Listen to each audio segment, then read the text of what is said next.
സ്വന്തമായൊന്നുമില്ല,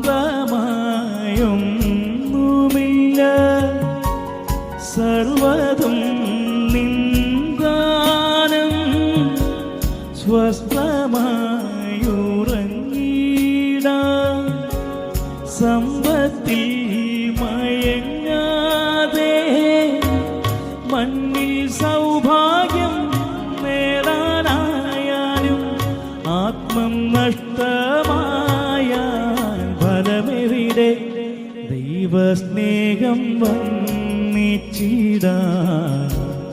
വാക്കുകൈ പോരാ,